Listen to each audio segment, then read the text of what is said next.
श्री शिव गौरी स्तोत्र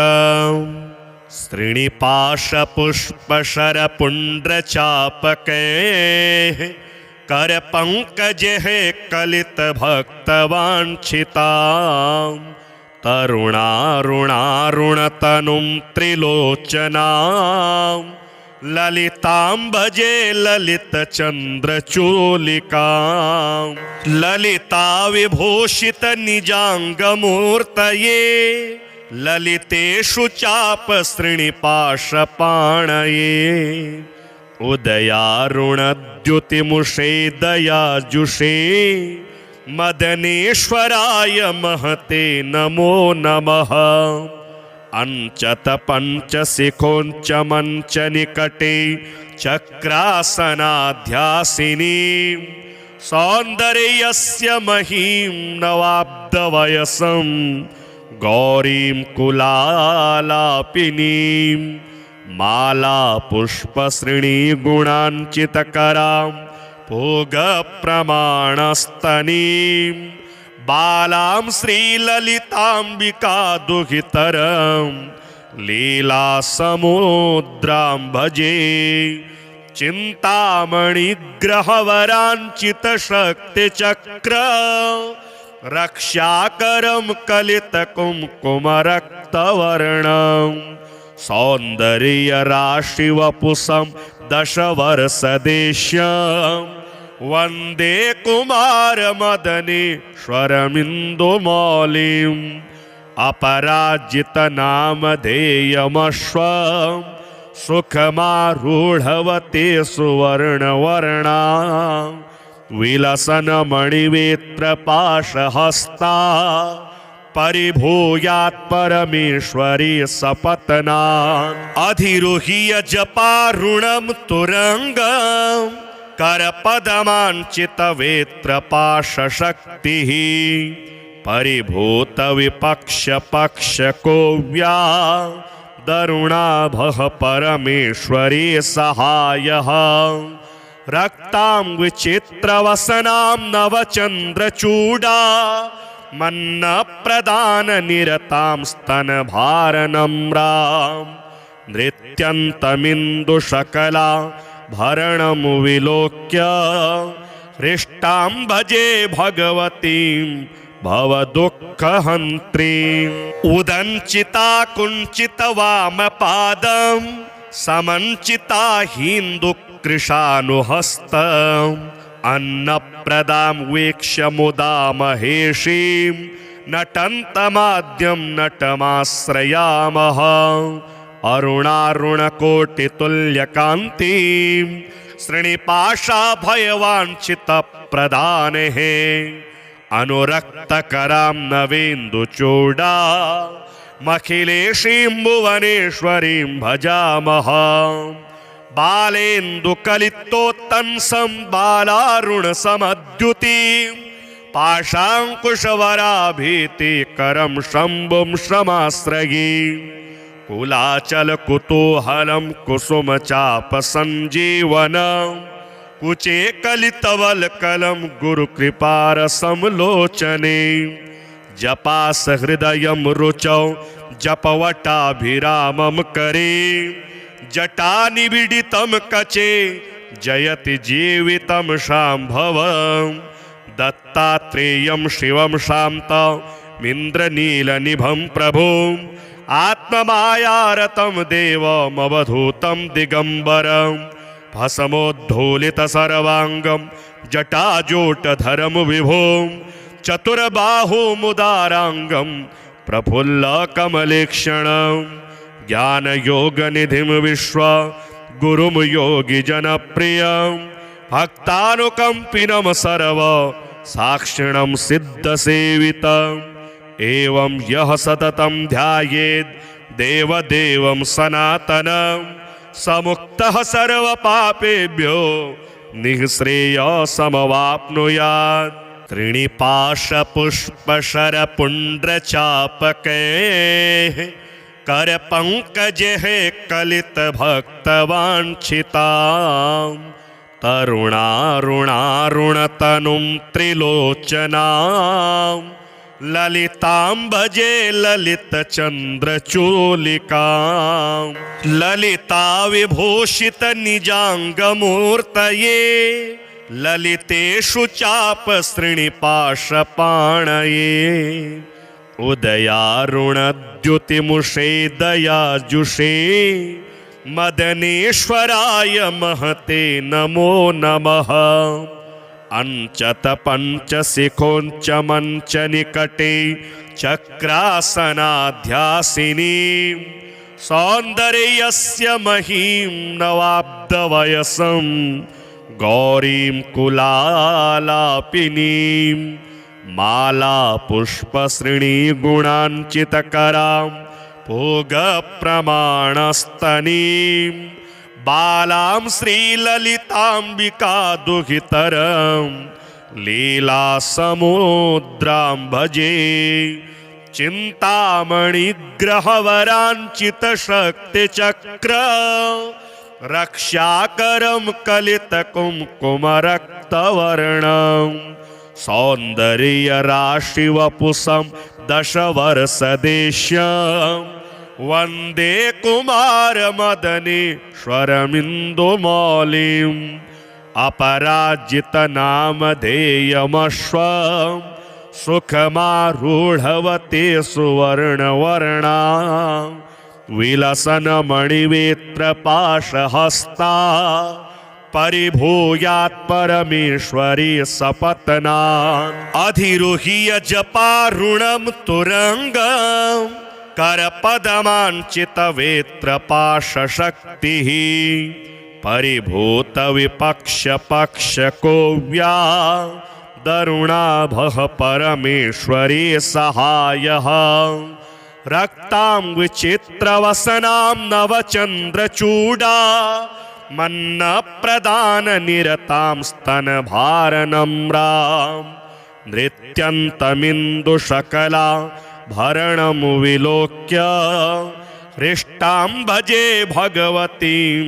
भवदुःखहन्त्रीम् उदञ्चिता कुञ्चितवामपादं समञ्चिता हिन्दुकृशानुहस्तम्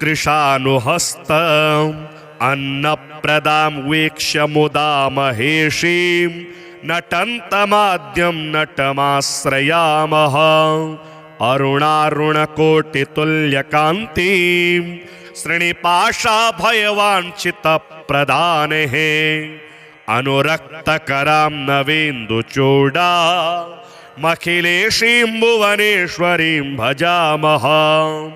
बालेन्दुकलितोत्तंसं बालारुणसमद्युतिं पाशाङ्कुशवराभीतिकरं शम्भुं समाश्रये कुलाचलकुतूहलं कुसुमचापसञ्जीवनं कुचे कलितवल्कलं गुरुकृपारसंलोचने जपासहृदयं रुचौ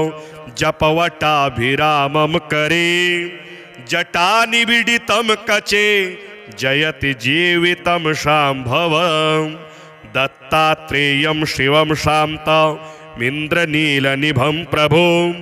आत्ममायारतं देवमवधूतं दिगम्बरं भस्मोद्धूलितसर्वाङ्गं जटाजूटधरं विभुं चतुर्बाहुमुदाराङ्गं प्रफुल्लकमलेक्षणं ज्ञानयोगनिधिं विश्वगुरुं योगिजनप्रियं भक्तानुकम्पिनं सर्वसाक्षिणं सिद्धसेवितम् एवं यः सततं ध्यायेत् देवदेवं सनातनं समुक्तः सर्वपापेभ्यो निःश्रेयसमवाप्नुयात्। त्रिणिपाशपुष्पशरपुण्ड्रचापकैः करपङ्कजैः कलितभक्तवाञ्छितां तरुणारुणारुणतनुं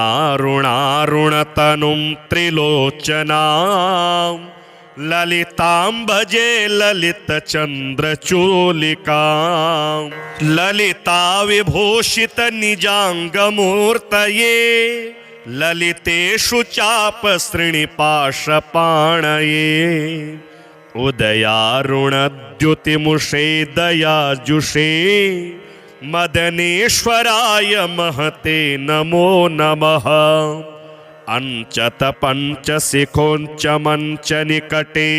चक्रासनाध्यासिनी सौंदर्यस्य महीं नवाब्दवयसं गौरीं कुलालापिनीं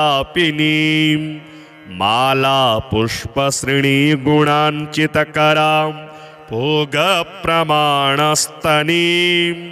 बालां श्रीललिताम्बिका दुहितरं लीलासमुद्रां भजे। चिन्तामणिग्रहवराञ्चितशक्तिचक्र रक्षाकरं कलितकुङ्कुमरक्तवर्णं सौन्दर्यराशिवपुषं दशवर्षदेश्यं वन्दे कुमारमदनेश्वरमिन्दुमौलिम् अपराजितनामधेयमश्वं सुखमारूढवते सुवर्णवर्णा विलसन्मणिवेत्रपाशहस्ता परिभूयात् परमेश्वरी सपत्ना अधिरुह्य जपारुणं तुरंगं करपदमाञ्चितवेत्रपाशशक्तिः परिभूतविपक्षपक्षकोव्या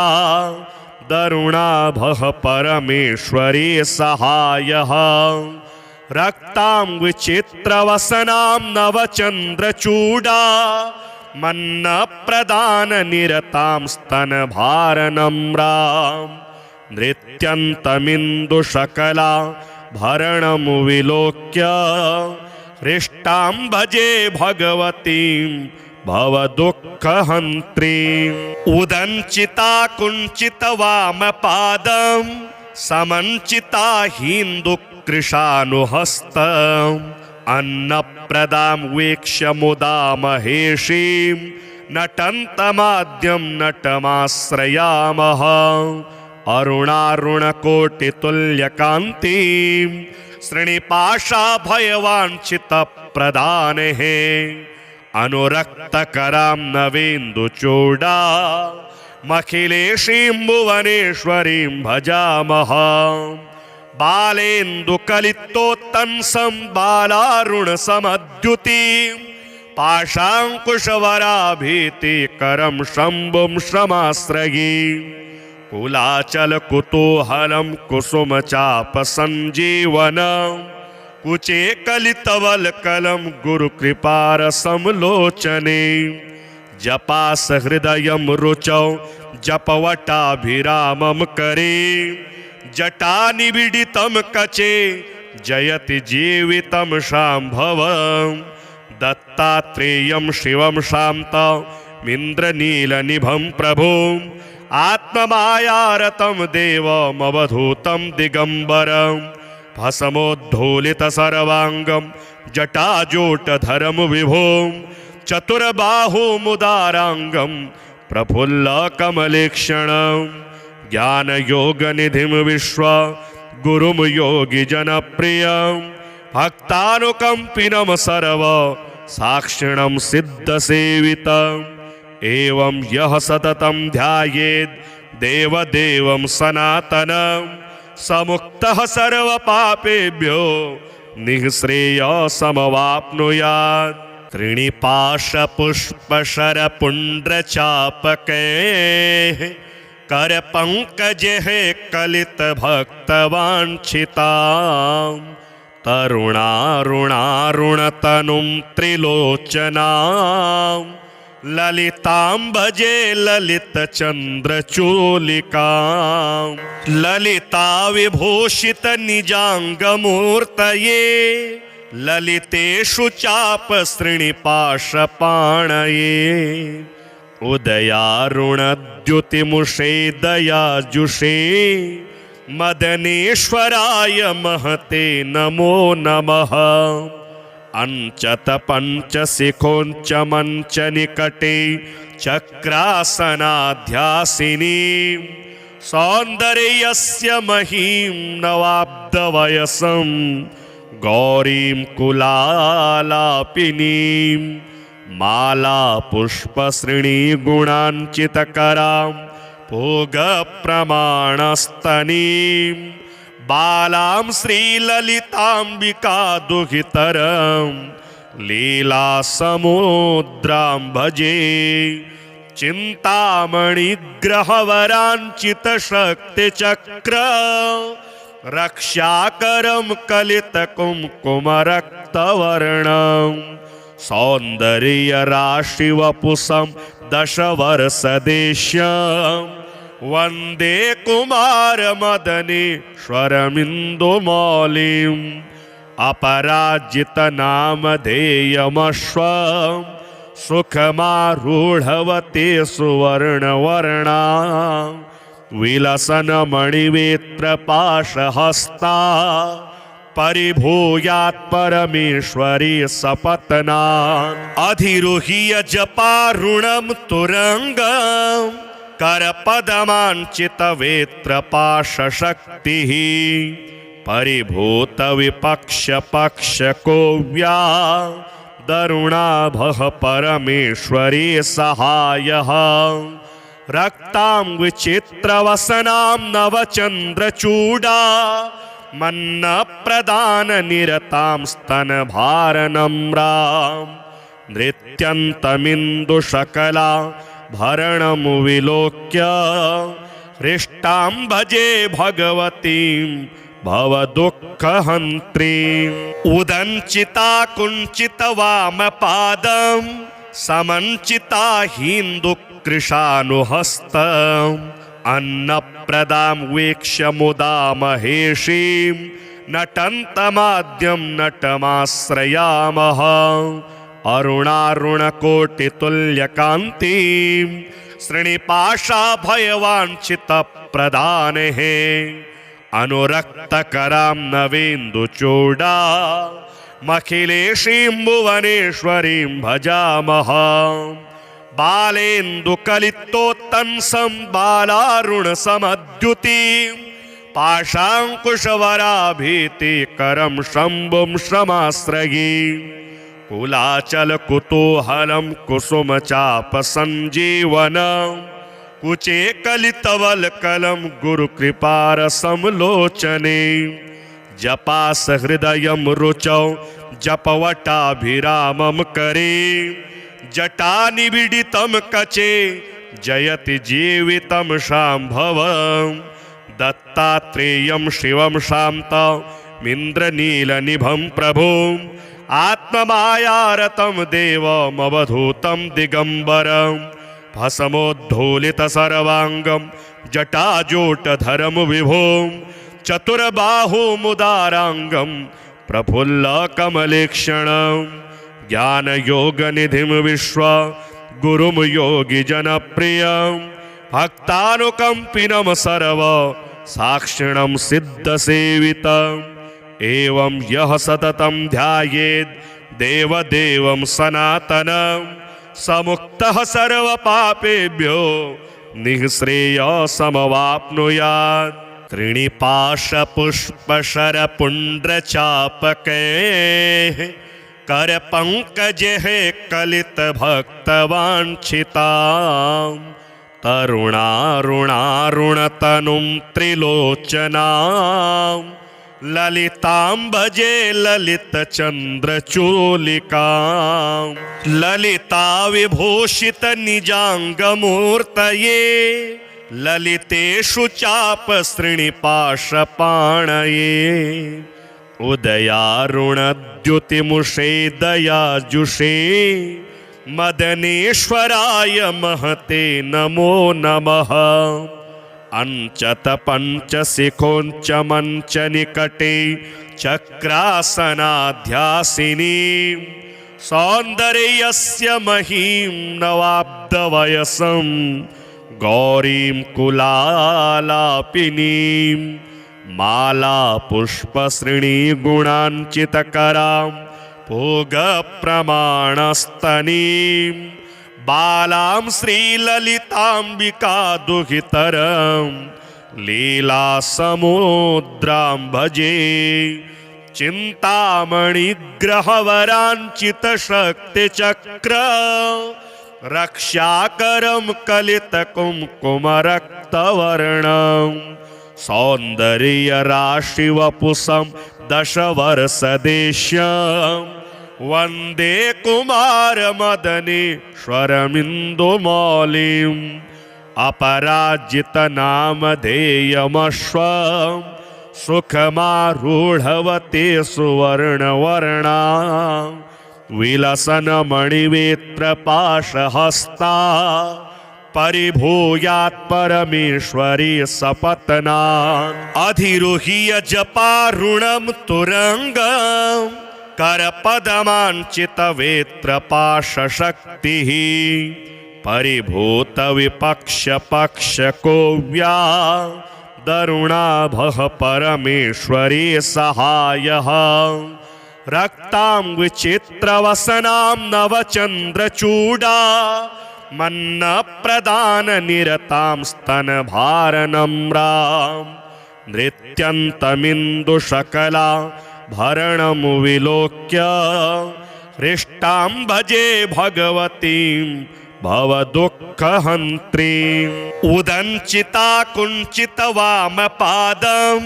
समञ्चिता हिन्दुकृशानुहस्तम्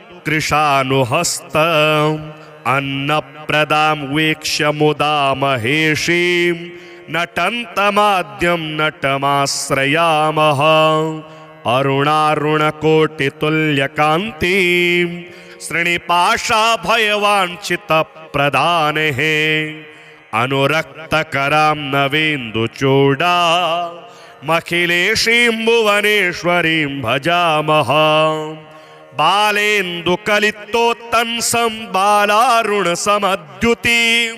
पाशाङ्कुशवराभीतिकरं शम्भुं समाश्रये कुलाचलकुतूहलं कुसुमचापसञ्जीवनं कुचे कलितवल्कलं गुरुकृपारसंलोचने जपासहृदयं रुचौ जपवटाभिरामं करे जटानिबिडितं कचे जयति जीवितं शाम्भवं दत्तात्रेयं शिवं शान्तमिन्द्रनीलनिभं प्रभुम् आत्ममायारतं देवमवधूतं दिगम्बरं भस्मोद्धूलितसर्वाङ्गं जटाजूटधरं विभुं चतुर्बाहुमुदाराङ्गं प्रफुल्लकमलेक्षणं ज्ञानयोगनिधिं विश्वगुरुं योगिजनप्रियं भक्तानुकम्पिनं सर्वसाक्षिणं सिद्धसेवितम् एवं यः सततं ध्यायेत् देवदेवं सनातनं समुक्तः सर्वपापेभ्यो निःश्रेयसमवाप्नुयात् त्रिणिपाशपुष्पशरपुण्ड्रचापकैः करपङ्कजैः कलितभक्तवाञ्छितां तरुणारुणारुणतनुं त्रिलोचनां ललितां भजे ललितचन्द्रचूलिकां ललिता विभूषितनिजाङ्गमूर्तये ललितेषु चापसृणिपाशपाणये उदयारुणद्युतिमुषे दयाजुषे मदनेश्वराय महते नमो नमः अंचत पंचशिखोंच मंच निकटे चक्रासनाध्यासिनी सौंदर्यस्य महीं नवाब्दवयसं गौरीं कुलालापिनीं माला पुष्पश्रेणी गुणांचितकरां भोगप्रमाणस्तनीं बालां श्रीललिताम्बिका दुहितरं लीलासमुद्रां भजे चिन्तामणिग्रहवराञ्चितशक्तिचक्र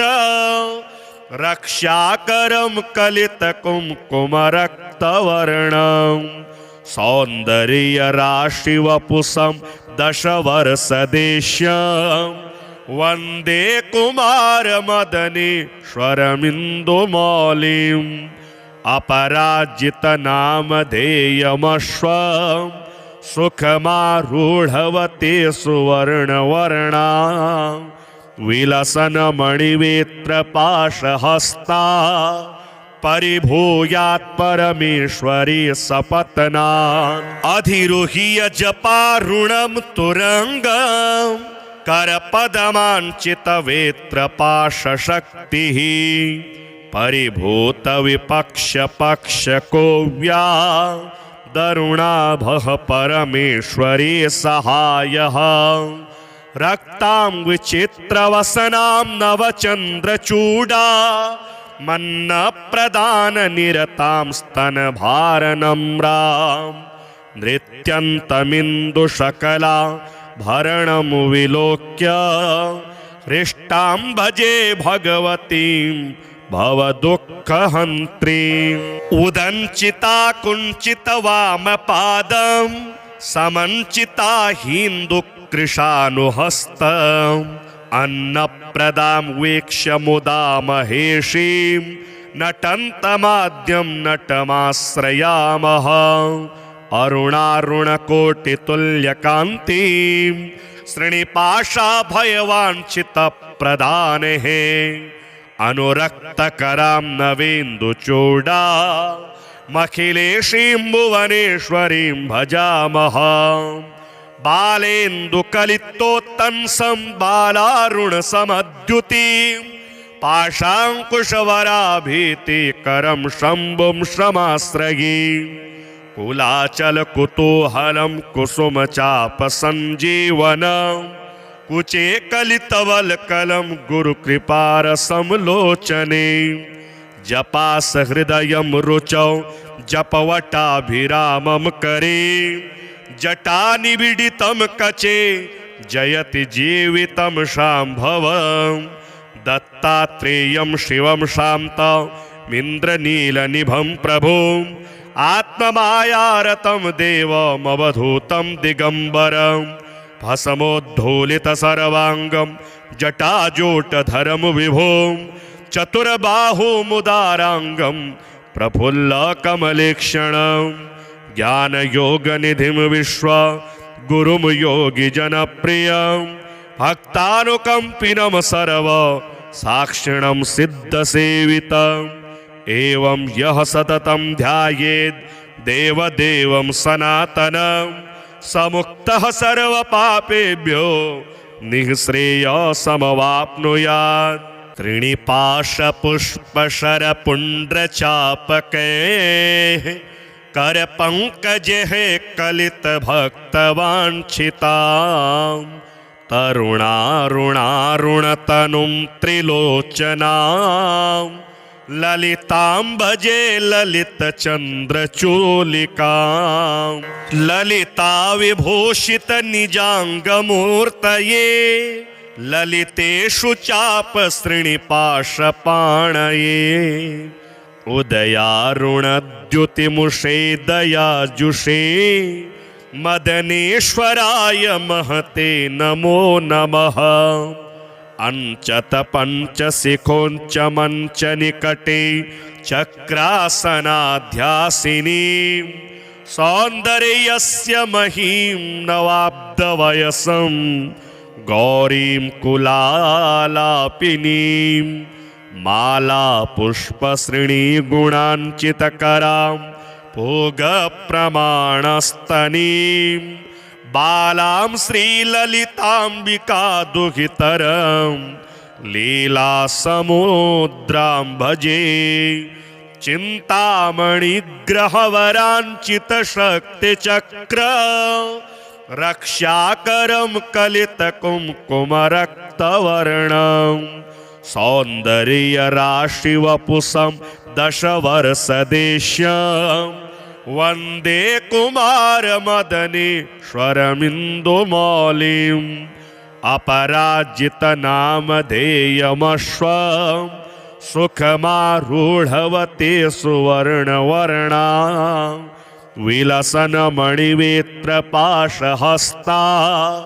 परिभूयात् परमेश्वरी सपत्नात् अधिरोह्य जपारुणं तुरंगम् करपदमाञ्चितवेत्रपाशशक्तिः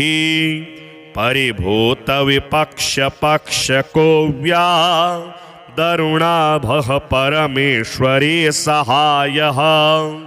रक्तां विचित्रवसनां नवचन्द्रचूडा मन्नप्रदाननिरतां स्तनभारनम्रां नृत्यन्तमिन्दुशकला भरणं विलोक्य हृष्टां भजे भगवतीं भवदुःखहन्त्रीम् उदञ्चिता कुञ्चितवामपादं समञ्चिता हिन्दुकृशानुहस्तम् अन्नप्रदां वीक्ष्य मुदा महेशीं नटन्तमाद्यं नटमाश्रयामः अरुणारुणकोटितुल्यकान्तिं श्रीनिपाशाभयवाञ्छितप्रदानेः अनुरक्तकरां नवेन्दुचूडा मखिलेशीं भुवनेश्वरीं भजामः बालेन्दुकलितोत्तंसं बालारुणसमद्युतिं पाशाङ्कुशवराभीतिकरं शम्भुं श्रमाश्रये कुलाचलकुतूहलं कुसुमचापसञ्जीवनं कुचे कलितवल्कलं गुरुकृपारसंलोचने जपासहृदयं रुचौ जपवटाभिरामं करे जटानिबिडितं कचे जयति जीवितं शाम्भवं दत्तात्रेयं शिवं शान्तमिन्द्रनीलनिभं प्रभुम् आत्ममायारतं देवमवधूतं दिगम्बरं भस्मोद्धूलितसर्वाङ्गं जटाजूटधरं विभुं चतुर्बाहुमुदाराङ्गं प्रफुल्लकमलेक्षणं ज्ञानयोगनिधिं विश्वगुरुं योगिजनप्रियं भक्तानुकम्पिनं सर्वसाक्षिणं सिद्धसेवितम् एवं यः सततं ध्यायेत् देवदेवं सनातनं समुक्तः सर्वपापेभ्यो निःश्रेयसमवाप्नुयात् त्रिणिपाशपुष्पशरपुण्ड्रचापकैः करपङ्कजैः कलितभक्तवाञ्छितां तरुणारुणारुणतनुं त्रिलोचनां ललितां भजे ललितचन्द्रचूलिकां ललिता विभूषितनिजाङ्गमूर्तये ललितेषु चापसृणिपाशपाणये उदयारुणद्युतिमुषे दयाजुषे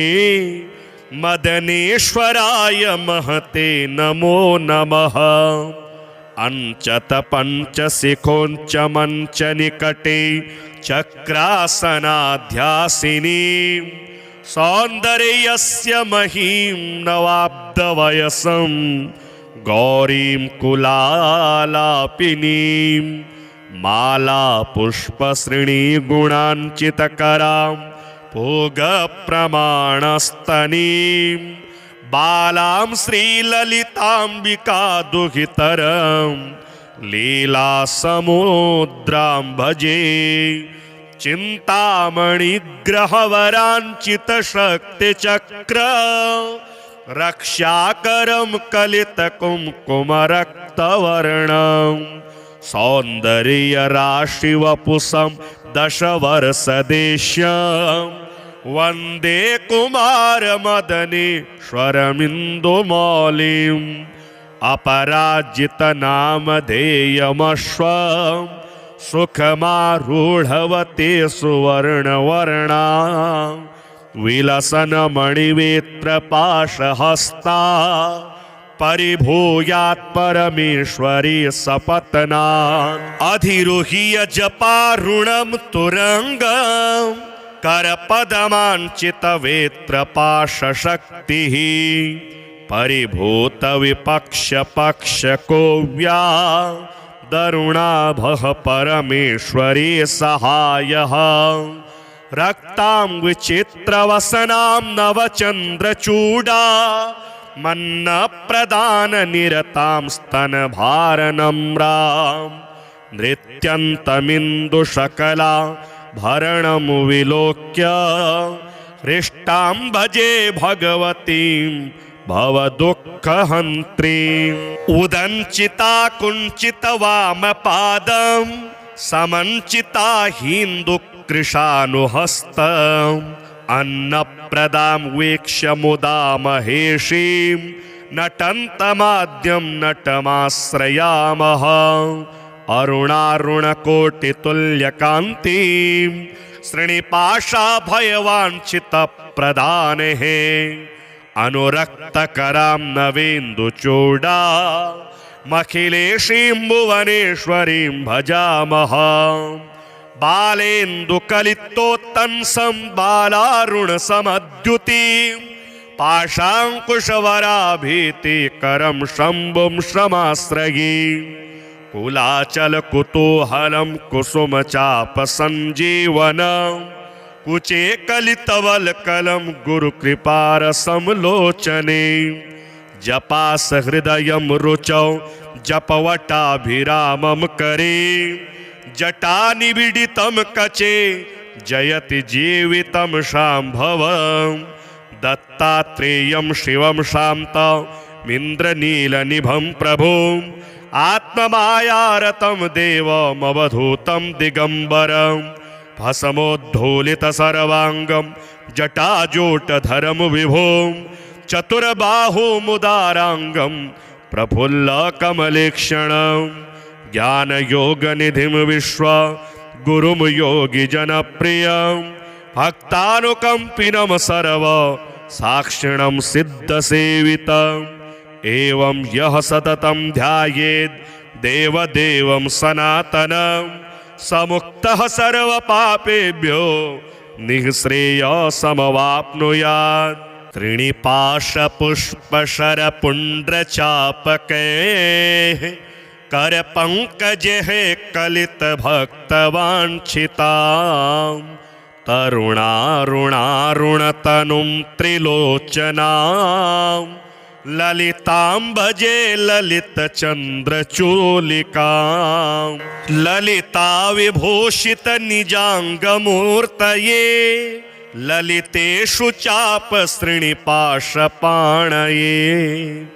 उदयारुणद्युतिमुषे दयाजुषे मदनेश्वराय महते नमो नमः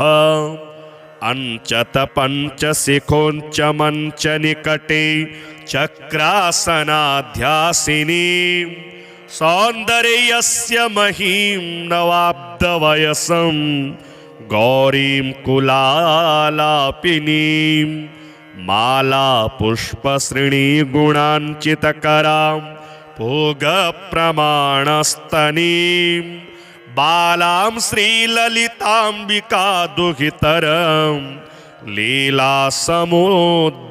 भजे चिन्तामणिग्रहवराञ्चितशक्तिचक्र रक्षाकरं कलितकुङ्कुमरक्तवर्णं सौन्दर्यराशिवपुषं दशवर्षदेश्यं वन्दे कुमारमदनेश्वरमिन्दुमौलिम् अपराजितनामधेयमश्वं सुखमारूढवते सुवर्णवर्णा विलसन्मणिवेत्रपाशहस्ता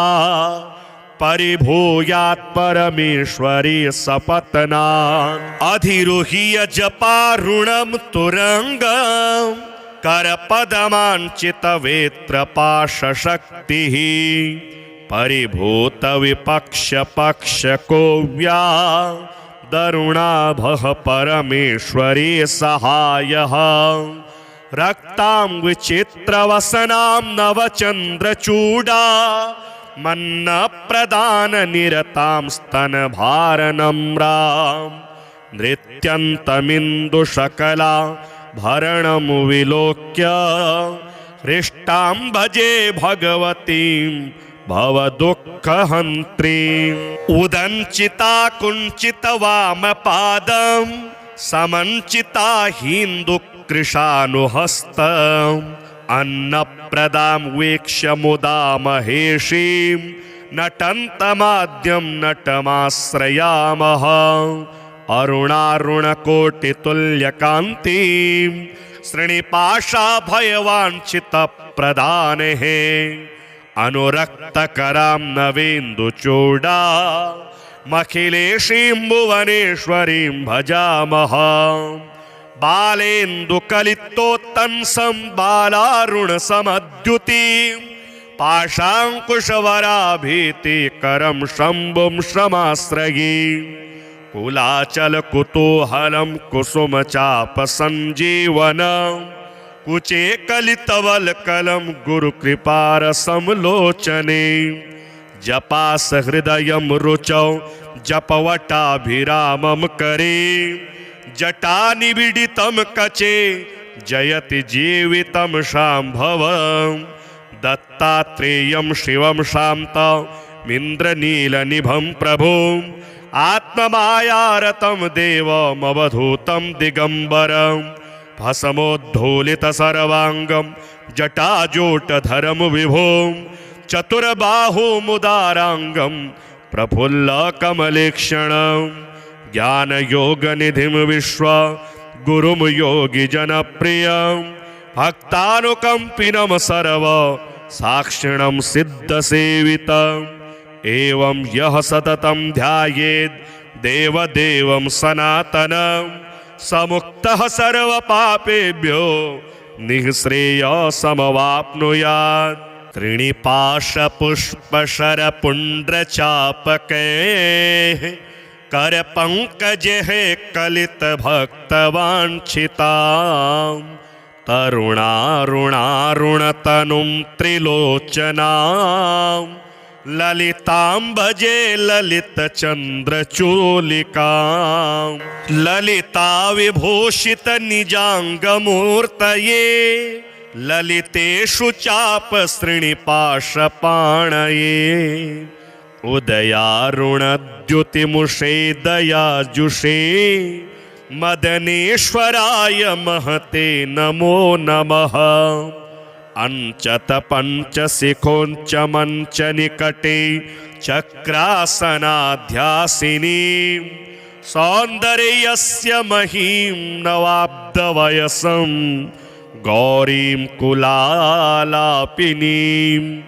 माला पुष्पश्रेणी गुणांचितकरां भोगप्रमाणस्तनीं बालां श्रीललिताम्बिका दुहितरं लीलासमुद्रां भजे चिन्तामणिग्रहवराञ्चितशक्तिचक्र रक्षाकरं कलितकुङ्कुमरक्तवर्णं सौन्दर्यराशिवपुषं दशवर्षदेश्यं वन्दे कुमारमदनेश्वरमिन्दुमौलिम् अपराजितनामधेयमश्वं सुखमारूढवते सुवर्णवर्णा विलसन्मणिवेत्रपाशहस्ता परिभूयात् परमेश्वरी सपत्नात् अधिरुह्य जपारुणं तुरङ्गं करपदमाञ्चितवेत्रपाशशक्तिः परिभूतविपक्षपक्षकोव्या दरुणाभः परमेश्वरी सहायः रक्तां विचित्रवसनां नवचन्द्रचूडा मन्नप्रदाननिरतां स्तनभारनम्रां नृत्यन्तमिन्दुशकला भरणं विलोक्य हृष्टां भजे भगवतीं भवदुःखहन्त्रीम् उदञ्चिता कुञ्चितवामपादं समञ्चिता हिन्दुकृशानुहस्तम् अन्नप्रदां वीक्ष्य मुदा महेशीं नटन्तमाद्यं नटमाश्रयामः अरुणारुणकोटितुल्यकान्तिं श्रीनिपाशाभयवाञ्छितप्रदानेः अनुरक्तकरां नवेन्दुचूडा मखिलेशीं भुवनेश्वरीं भजामः बालेन्दुकलितोत्तंसं बालारुणसमद्युतिं पाशाङ्कुशवराभीतिकरं शम्भुं शमाश्रये कुलाचलकुतूहलं कुसुमचापसञ्जीवनं कुचे कलितवल्कलं गुरुकृपारसंलोचने जपासहृदयं रुचौ जपवटाभिरामं करे जटानिबिडितं कचे जयति जीवितं शाम्भवम् दत्तात्रेयं शिवं शान्तमिन्द्रनीलनिभं प्रभुम् आत्ममायारतं देवमवधूतं दिगम्बरं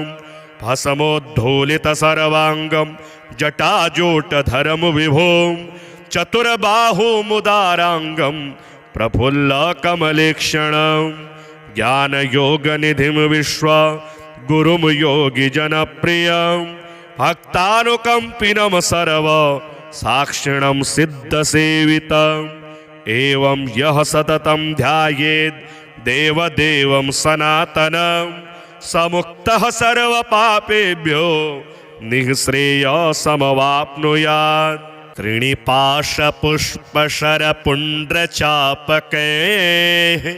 करपङ्कजैः कलितभक्तवाञ्छितां तरुणारुणारुणतनुं त्रिलोचनां ललितां भजे ललितचन्द्रचूलिकां ललिता विभूषितनिजाङ्गमूर्तये ललितेषु चापसृणिपाशपाणये उदयारुणद्युतिमुषे दयाजुषे मदनेश्वराय महते नमो नमः अंचत पंचशिखोंच मंच निकटे चक्रासनाध्यासिनी सौंदर्यस्य महीं नवाब्दवयसं गौरीं कुलालापिनीं माला पुष्पश्रेणी गुणांचितकरां भोगप्रमाणस्तनीं बालां श्रीललिताम्बिका दुहितरं लीलासमुद्रां भजे चिन्तामणिग्रहवराञ्चितशक्तिचक्र रक्षाकरं कलितकुङ्कुमरक्तवर्णं सौन्दर्यराशिवपुषं दशवर्षदेश्यं वन्दे कुमारमदनेश्वरमिन्दुमौलिम् अपराजितनामधेयमश्वं सुखमारूढवते सुवर्णवर्णा विलसन्मणिवेत्रपाशहस्ता परिभूयात् परमेश्वरी सपत्नात् अधिरुह्य जपारुणं तुरङ्गं करपदमाञ्चितवेत्रपाशशक्तिः परिभूतविपक्षपक्षकोव्या दरुणाभः परमेश्वरी सहायः रक्तां विचित्रवसनां नवचन्द्रचूडा मन्नप्रदाननिरतां स्तनभारनम्रां नृत्यन्तमिन्दुशकला भरणं विलोक्य हृष्टां भजे भगवतीं भवदुःखहन्त्रीम् उदञ्चिता कुञ्चितवामपादं समञ्चिता हिन्दुकृशानुहस्तम् अन्नप्रदां वीक्ष्य मुदा महेशीं नटन्तमाद्यं नटमाश्रयामः अरुणारुणकोटितुल्यकान्तिं श्रीनिपाशाभयवाञ्छितप्रदानेः अनुरक्तकरां नवेन्दुचूडा मखिलेशीं भुवनेश्वरीं भजामः बालेन्दुकलितोत्तंसं बालारुणसमद्युतिं पाशाङ्कुशवराभीतिकरं शम्भुं श्रमाश्रये कुलाचलकुतूहलं कुसुमचापसञ्जीवनं कुचे कलितवल्कलं गुरुकृपारसंलोचने जपासहृदयं रुचौ जपवटाभिरामं करे जटानिबिडितं कचे जयति जीवितं शाम्भवम् दत्तात्रेयं शिवं शान्तमिन्द्रनीलनिभं प्रभुम् आत्ममायारतं देवमवधूतं दिगम्बरं भस्मोद्धूलितसर्वाङ्गं जटाजूटधरं विभुं चतुर्बाहुमुदाराङ्गं प्रफुल्लकमलेक्षणं ज्ञानयोगनिधिं विश्वगुरुं योगिजनप्रियं भक्तानुकम्पिनं सर्व साक्षिणं सिद्धसेवितम् एवं यः सततं ध्यायेत् देवदेवं सनातनं स मुक्तः सर्वपापेभ्यो निःश्रेयसमवाप्नुयात्।